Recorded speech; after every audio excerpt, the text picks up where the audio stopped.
any chance you get, we all have an opportunity to build a relationship with someone. And whether they happen to be the one that's the most outwardly obnoxious and full of themselves, and we see all this outward stuff, what I found typically is the ones that are out there like that. It's very much like social media.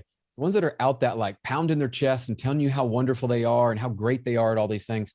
If you're so great at what you do, you probably would have other people talking about how great you are at what you do.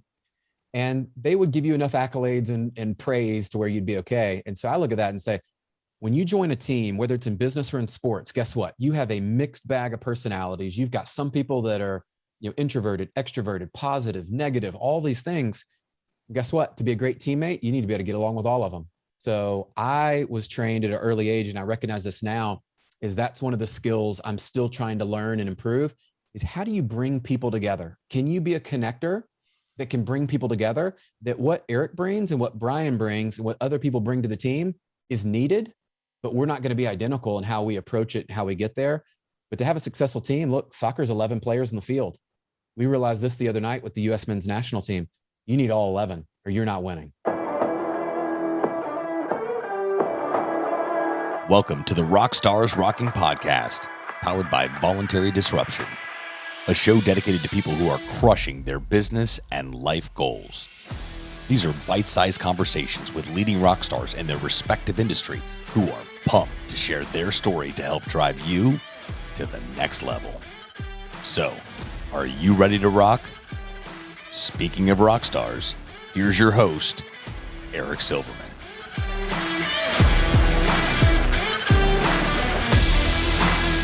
Hey, rock stars, welcome back to another episode of RockstarsRocking. And as I always say, and as I always bring you, the absolute best rock stars who are rocking, crushing their business, their personal lives. I am so fired up, so pumped to have Brian Covey on the show today. What's up, Brian?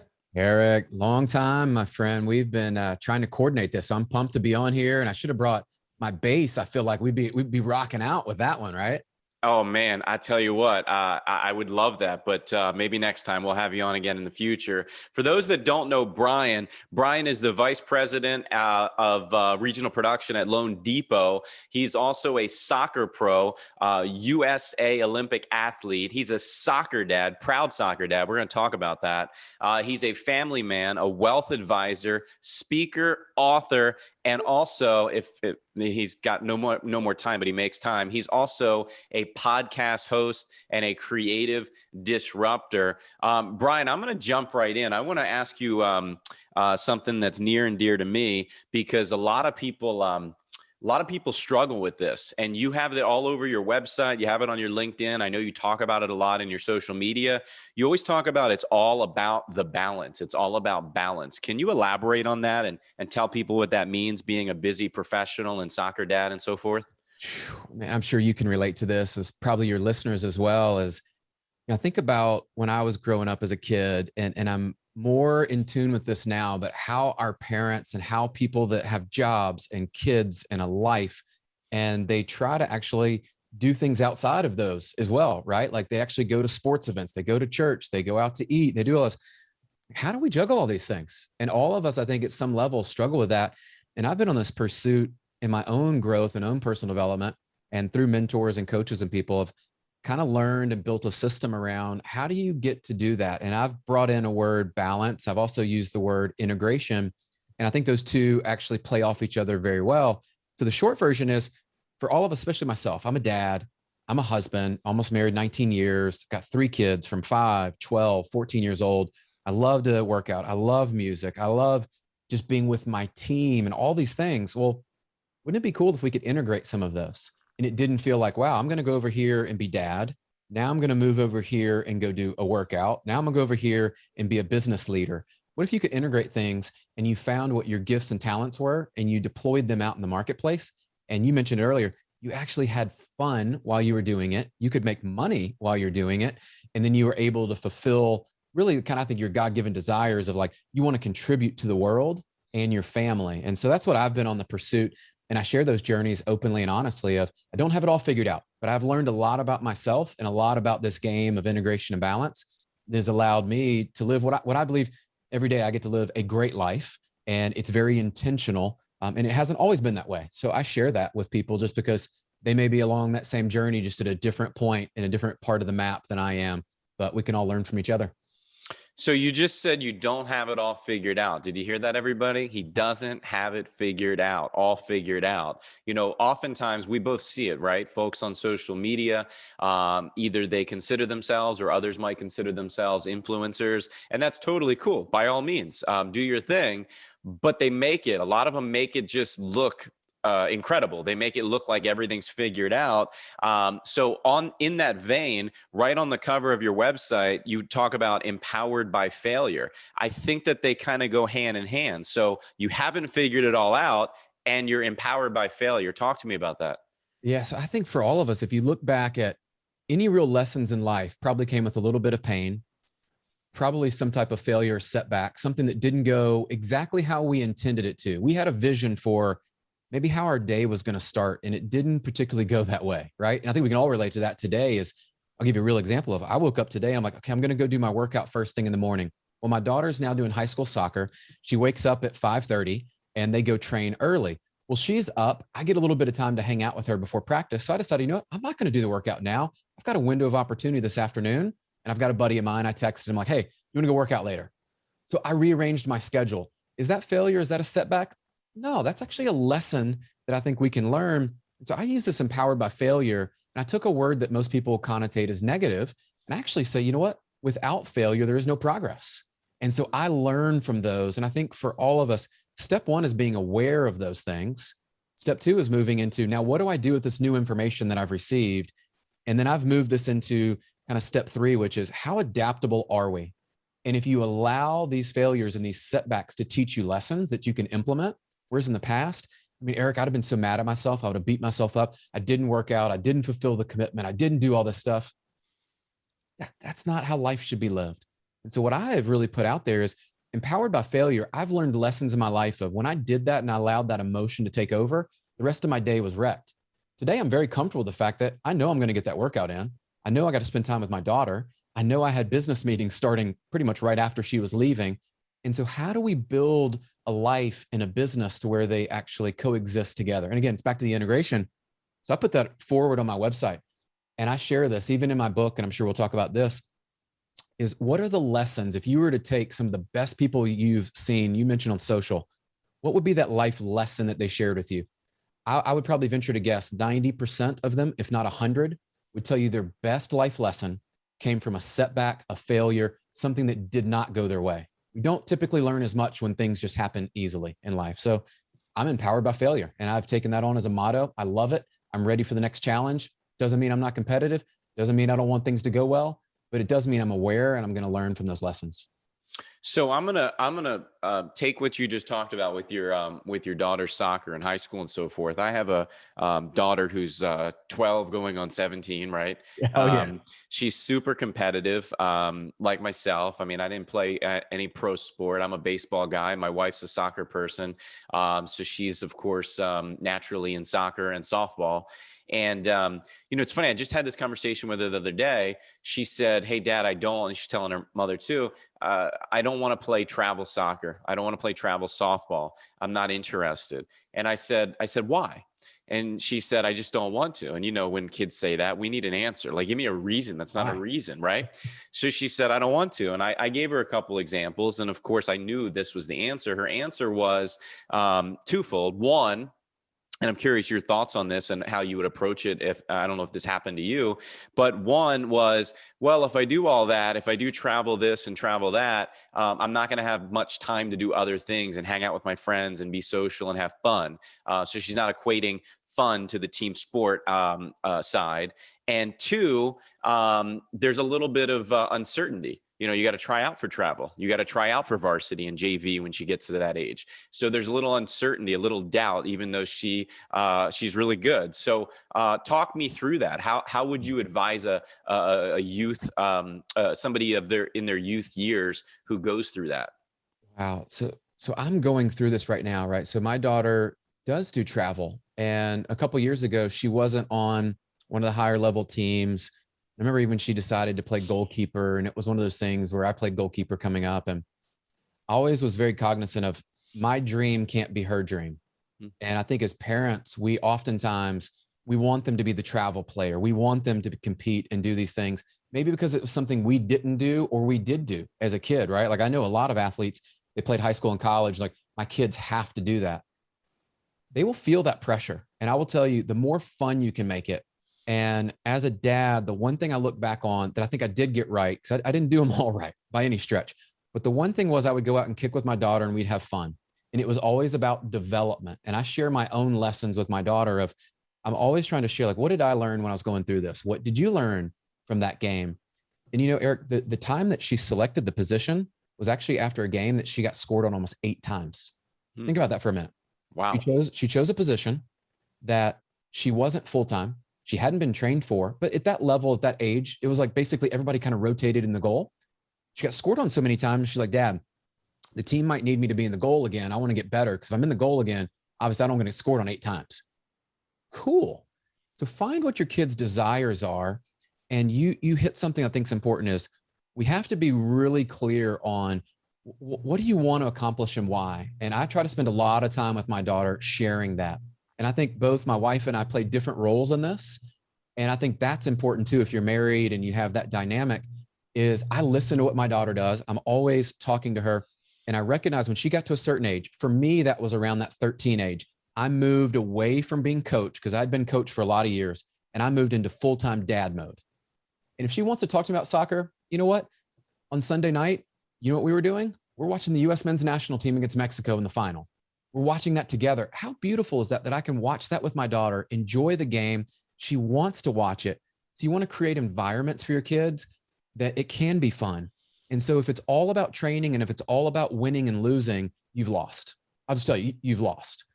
And the hard work for some of that, we talked about earlier, I integrated. When she needed to go run, when she needed to go train, you know what I did?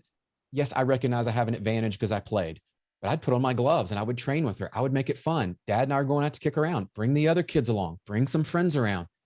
And I think if you do that, you can create environments that will give your kids the best chance to succeed.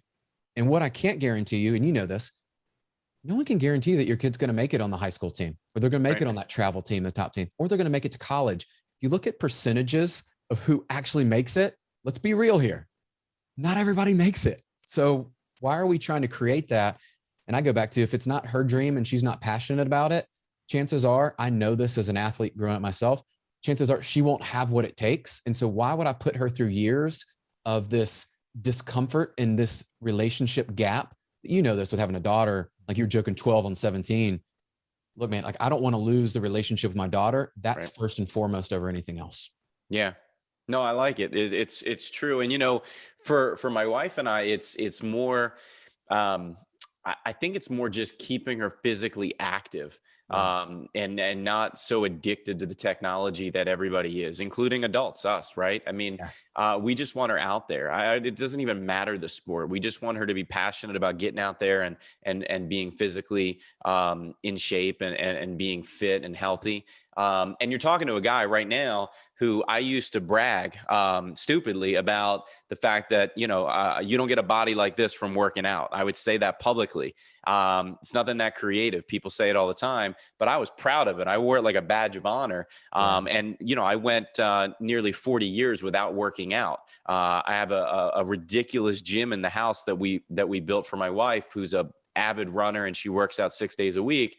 I'm the polar opposite. So about a year and a quarter ago, I changed my lifestyle, and I've never felt better, more energy than ever. And yet it's tough to get it to rub off on our kids. Like my son's 6, he's anxious anyway. He's out there and doing whatever. He loves to go outside, but it's tough with our daughter, is getting her out there. So we keep pushing her, but it is a balance, right? We keep pushing her to do something. If it's not soccer, no problem. Something else. If it's not softball, no problem. Something else. So to us, that's a big deal. And you've always been into physical fitness and working out and so forth. Can you talk about that?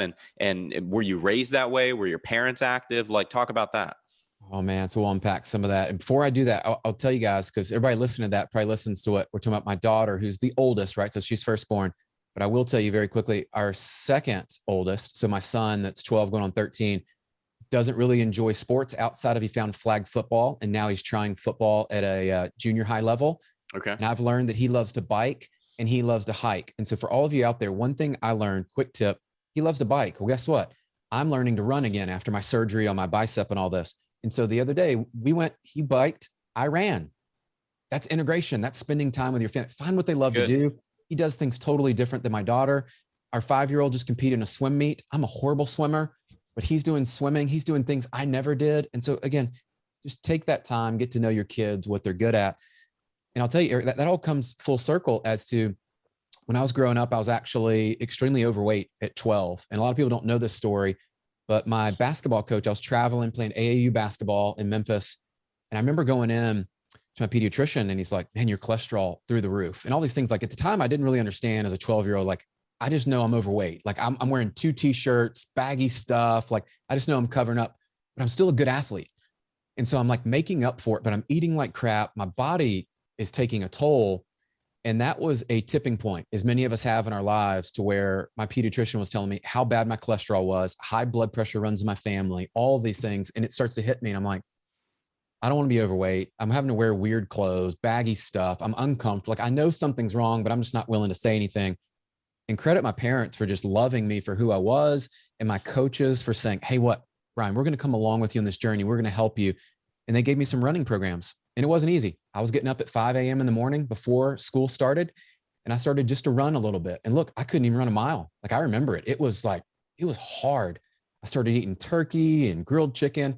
My whole family ended up having to go on this kick with me, which I'm sure they're probably like, what has he done to us? I'm the youngest. My older brother's 5 years older. So I will say I learned it from an early age. And I did have another point in life, which we probably all do. I had one of those setbacks when we had our first 2 kids that I put on about another 15, 20 pounds with those kids. But I remembered what it was like and I was able to quickly get back. And so it hasn't always been easy for me, but I recognize for myself, it's easy for me to get back into that spot because I've been there before. And it's much like any addiction, right? Whether it's alcohol or food or anything else that we have, I've just decided that it's worth the investment in my health for my kids' future and my future to spend time there. And I will say, I found some things that I loved. Like you said earlier, I found CrossFit probably 7-8 years ago, found some great coaches here. And I've just kind of fallen in love with that. I'm going through that season of life now where I'm getting older, almost 44. My body's not, it's not wanting to take on some of that same level of training. And so I'm having to be smarter about my training and my recovery. And so again, I'm learning. I picked up a Peloton for the family, and I'm spending time just learning how to be more mobile, spend time with fitness that I love, and then still try to eat clean. And so I think that's just the journey we're all on. But man, if most people went back and saw the pictures of me at a young age, highly overweight. And I'm thankful that people intervened. Right? Because I wouldn't be here probably. Oh man. Well, I remember those days. We shopped at, my mom took me to Kmart and we shopped in the Husky section. That was a thing back when you could actually say that. And it wasn't politically offensive per se. There was a sign that said Husky. Yeah. That's where I shop. Trust me. I remember. So by all means, well, thanks for sharing that. Well, listen, let me ask you a question about continuing in that sports side. So you were playing soccer at 12 when you were, dare I even say, because I was Husky, you were playing sports, you were active. When did you realize soccer was something you wanted to do as you got older, as a true passion? Yeah. So a couple years after that, when I was 14, we have this, what they call Olympic development program in soccer. So you may have heard of it. And they basically take each of the local markets in a state and they continue to move up. If you're able to make that team, you move up to the state team. If you make the state team, then they take multiple regions and you got, 10 to 15 states, they make up a regional team. And so I continued to move through this and I recognized the basketball piece I think played in. And then at that time, I was playing field and goalkeeper. So I was doing this kind of dual role. Well, I got picked up as a goalkeeper. And I remember at about 14, I had made the team and I was like, wow, so maybe this goalkeeper thing's going to pay off. And then 15 is when I got selected to move all the way up to the US Olympic team. It was the under 17. And I was like, wow, okay, so this could actually be something. And at that time, I'm still young, right? I'm not understanding, but it afforded me to travel over to Europe and I got to make all these teams and meet all these cool people. I ended up actually getting cut on the team before they went to Japan for CONCACAF and all that. But it was one of those experiences where I tell people, look, I made it to a level that most people would dream to make. And I made connections to this day that I still have friends. It's probably still some of the drive and commitment that I see in my business and as a parent that drives me, because I recognize many of us don't know our possibility until we're tested. And this kind of goes full circle back to empowered by failure. If I had let that define me and I quit soccer, which some do, imagine what my life would look like. But I allowed that to be kind of a catalyst for me to continue to go and go, you know what? I'm at this level. Maybe I'm not at that next level yet, but I want to get there. How do I get there? How do I improve? And that's where the journey of, like, continually trying just to get better at everything. Like, how can I learn? How can I grow? And that's just become a mindset that I adopted. And I'll tell you, there can't be enough life lessons that I learned through that season. And then, of course, that afforded me to go on and play college and some professional.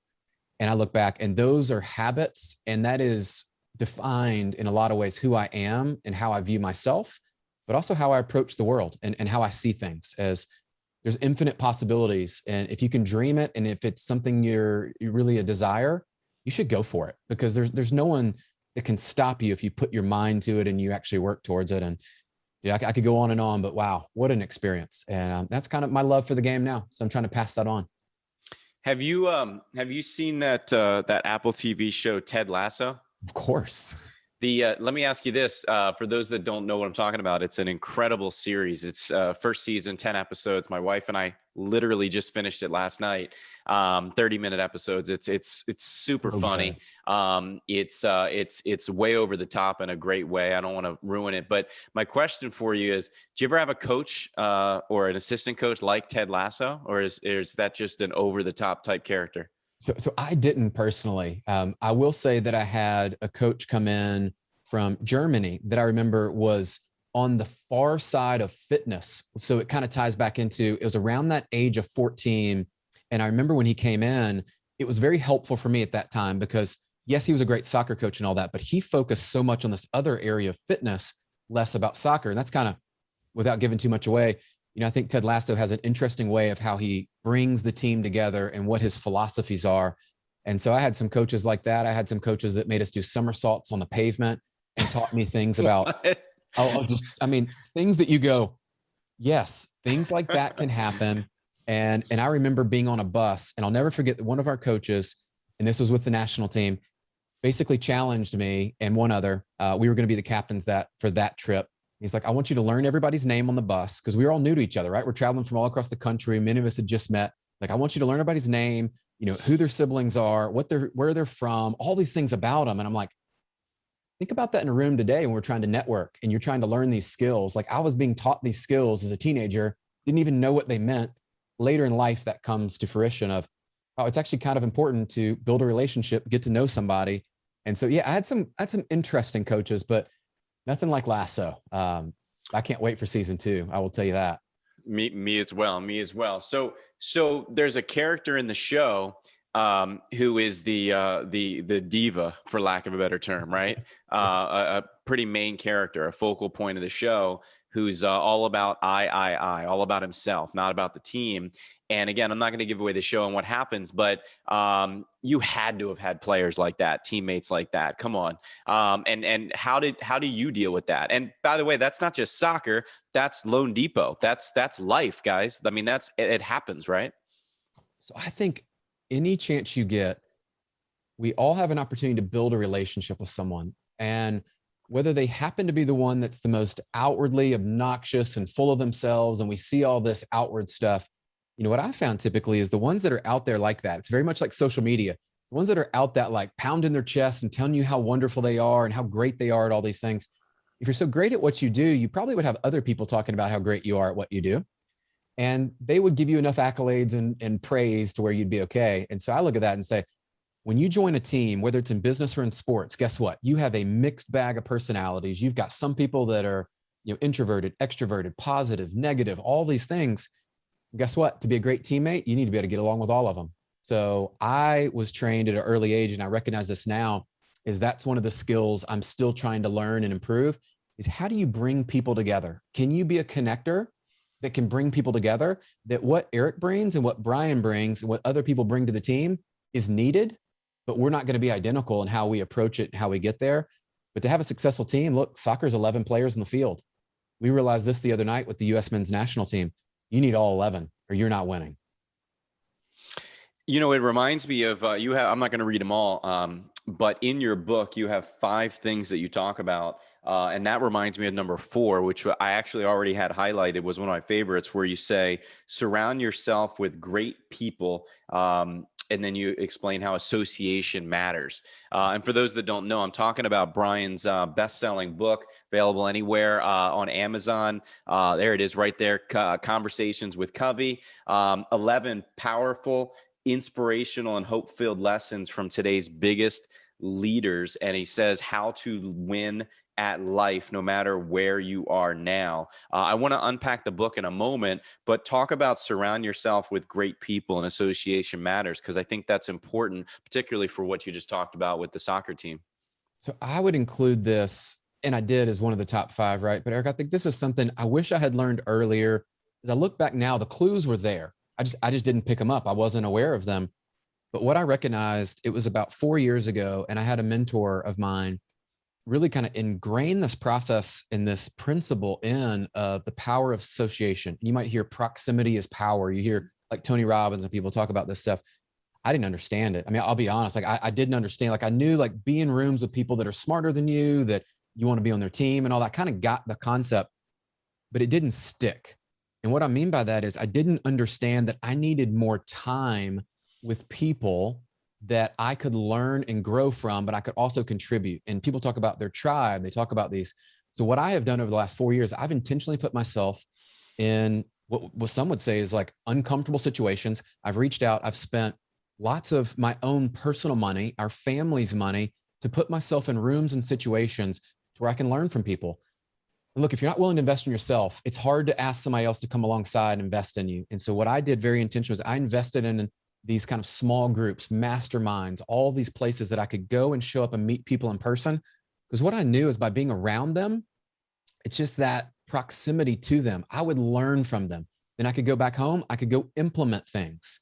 And I recognized I was a good implementer, but I wasn't always the guy with all the ideas. So I need to be around people that I could learn from. And who better to learn from than someone that's already doing what you want to do? Someone that's already been down the road a little bit further than you. And so what I learned is it will absolutely accelerate your growth in a way you cannot do on your own. This is not a solo project. It's not a solo life. And it kind of ties back into the team sport piece. Is we're not scoring a goal, most likely, straight from the keeper dribbling the entire team to go score a goal by himself, right? Like he's going to pass it. Players are going to move. They're going to get open, and we're going to connect, and we're going to score as a group. So why not surround yourself with people that you want to emulate and be like and learn more about yourself in that process? So that's what I'll tell you. That's one of the best things I have done. And I'm continually on that journey, trying to meet new people like yourself that, man, I can learn from and grow. Yeah, the number 4 in the book, to surround yourself with great people, association matters, is just my favorite, because I've always been a big fan of the old, I don't know who said it originally, but basically the quote of, you are who you surround yourself with, the top 5 people you surround yourself with. If you surround yourself with winners who are active and fitness related, you name it, you're going to be that way. If you surround yourself with folks that are not, then you're going to be that way. So that really resonated with me, which is why I wanted to bring it up. And with respect to masterminds, I totally agree. I'm in the insurance world by trade, full time, and I call myself a recovering carrier rep. I was an insurance carrier rep for the better part of 13 years. And when I left, the only thing I missed was the fact that we would get together, just like I'm sure loanDepot gets people together throughout the year. I would get together with my friends and competitors, quite frankly, and colleagues, and I would pick their brain and learn from them. And it was always the networking at the bar and in the hallways. It was never the conference speakers. No offense to the conference speakers. And I missed that. So when I left the carrier world, I went out, same thing, used my own money, and I spent ridiculous, obnoxious amounts of money. And it's a great thing on joining multiple masterminds and figuring out where I would be a good fit, where I could surround myself with the right people, great people. And again, association matters. So I love that you did that. And it's so powerful. And I hope everybody looks to find some form of a mastermind group. Well, don't you think too, this was interesting last year, is if I were to write down 5 of the top most influential people in my journey over the last 12 to 15 months, You know, more than half of them I actually have not met in person yet. Agree. How crazy is that? So the window of opportunity and that door was literally just kicked open for all of us. And so for anyone out there listening, is I've said to people, and some of them are in the book, you can meet people today, right? And I think it's such an alarming access that you can get access to people you could have never gotten to. And so if you don't have the money, you're sitting there going, Brian, I don't have the money. I don't have this. I don't have that. There's going to come a time where you need to invest in yourself, like we talked about. But man, if you're looking to do something today, I reached out to several people over the last year, and I'm sure you did. And I've actually never met them in person, but I'm always trying to add value. I'm trying to come along and support what their interests and their passions are. And it's a really cool way that you can do something today about that, right? So don't just sit on the sideline and think you got to go somewhere. You got to have all this money to do it. You don't. You don't. Yeah. No, as my daughter would say, 100% emoji, Dad. 100% emoji. So as we start to wrap up, I wanted to talk about something. So I think you're this is going to be a weird word, but listen carefully, folks. I think you're proud of this next thing in a really good way from a learning perspective. Right before we started the show today, we were talking about how your book isn't as out there as you want it to be. It's not as public as you want it to be. Sure, it's on Amazon. Sure, it's a bestseller and it's fantastic. And you got 11 great folks in there who give their story. But it's not as it wasn't marketed as proper or as good as you would want. And the reason I say I think you're proud of that is because you're a big believer, like myself, in progress over perfection. Just get it out there, just do it. And if it needs to be fixed, you can fix it later. Can you talk about the mindset behind that and getting your book launched last year or earlier this year? Yeah. So man, what a journey this has been. So everybody that's written a book, you'll understand where I'm coming from on this, and you'll know anybody that's in the process of writing your book, maybe this will help you. Cause this was a pretty big lesson that I learned, but I'd committed to release the book early this year. We kind of missed the first date. You know, at one point I wanted to have it last year, and I got to the point where the only thing that was really holding me back is I wanted the cover to be right, because it's hard to change the cover later. Very, very difficult, I've learned. And so once I got that nailed down, I didn't really have the promotion and the marketing side because I've not done this before. And I was getting some mixed reviews, like many people, like, do this, do that. And I said, you know what? Here's what we're going to do. We're going to release the book because I need to get it out to the market. I've told people about it. I've said I'm going to do it. I'm a man of my word. I'm going to accountability, stick to it, right? Like, I'm going to release the book. And what I decided is I'm going to release it. We're going to kind of just put it out there and we're going to see how it does. So huge shout out. Thank you for all the support. Having 11 people in the book was a really cool collaborative way that it got some momentum behind it. So it made some bestsellers and all that cool stuff. But man, I did not market it properly. I didn't know what to do, how to go. So what did I do? Let's go back to what we've kind of talked about and learned today. I went and actually hired someone that's coaching me through some of the media, and we need to get our website revamped and we need to do all these things. And I'm like, I don't understand this, but I know I need to invest in it. I don't necessarily have the time to learn it because there's somebody that's already mastered this. And so there's certain things that you want to either delegate or you want to hire someone on your team to say, hey, you're so much better at this than I ever will be. I could take the next 3 to 5 years and I won't be at your level, but I could invest in this because I do believe in this project. I'm very passionate about what this book, I believe, can transform lives. So I said, we need to do something with it. So I went out and I actually hired a media team, and they're helping me. We're going to actually relaunch this the right way and put the money behind it and do it, because I believe this book will change lives. I think it's got a lot of powerful speakers and people in here that my vision for it is much bigger than what I was able to deliver when I launched it. And that's okay. Because guess what? I learned by not actually coming out of the gate and doing it well, but I wasn't going to hold back. Imagine if I'd held back the book and I'm like now trying to release it. No. So sometimes you just got to get out there and get in the game. I say it's getting off the sideline of warming up and being on the sideline on the bench. Put yourself in the game. That's the only way you're going to be able to score points. And so that's what I did. We were talking about that, Eric, and I don't think I would change a thing, because this has taught me, and now I can talk about that and share it with others, is look, we launched it. Maybe it wasn't the best launch, but we did it. And now we're going to adapt, we're going to adjust, and we're going to execute on our plan. Yeah. No, I love it. Done is better than perfect. And Amen. how many times have How many times do you think there's been folks who launched a book, it didn't go well, and they just kind of packed it in? They didn't do a relaunch. They didn't double down or triple down. They just said, guess it didn't work. We'll move on. Why? It's not too late. My God. I mean, you kidding me? Everything in that book, all 11 authors that helped you write that fantastic piece, it's very relevant, and it's going to stay relevant for multiple years to come. And it probably will always be relevant, quite frankly. Listen, as we wrap up, talk to me about the Brian Covey Show. You have a great podcast that you also launched in 2020, just like I launched this. I'm curious, really, what was your reason behind it? Was it something that you've thought about for years prior? Was it something that hit you just because of the pandemic? Talk to us about that. Yeah. So like my primary role is I'm in the mortgage and real estate industry, right? So I love that. And I've been that almost 20 years and just very passionate there. I saw a gap there, but I wanted to be different. There were people already out there doing the education side, and I'm not in the day-to-day originations like I used to be as much. So I said, well, that's not really my lane.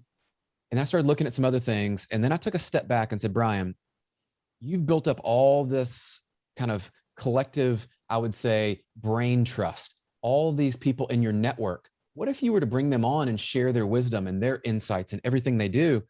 And so the genesis was, could I bring on great guests that could share messages of hope and inspiration and motivation, but then also back that up with real tactics? So we bring people on, not just from mortgage and real estate, but you'll see in there people that have actually overcome cancer is a huge piece. People that have filed bankruptcy multiple times, lost their businesses, lost their homes, had failed relationships. We bring people on that are first generation to the United States, and they built a business not speaking any English there. We have coaches that are on there, mentors. We go on. And I wanted something that I could listen to. Is almost like if you were to go to this massive TED Talk and you were to listen to people, and you could get the best of the best from all these speakers, and you would know, not only would you feel good when you left, you'd be inspired, you'd be motivated. That's great. But you have tactics on how you could win at life. And we would break down and get into the actual meat and potatoes of what all of these guests had learned. And so we cover a wide variety of topics. I'll tell you what, I mean, Eric, the byproduct, you probably know this as a podcast host yourself, is my personal learning and development has accelerated to a pace I've never seen before, because I listened to my first few episodes and it's rough. And I'm still learning and I'm getting better. Join the club. Dude, right? Like I went out, I hired someone to help me edit it. I hired a coach to help me kind of review. I listen, right. I'm learning and growing. But think about this. In my job, I lead, a sales force of over 100 team members. And we got another 100 operations team members and all this. So I have to speak clearly and communicate effectively, right? I'm a dad. I'm a husband. All these things we do in our community.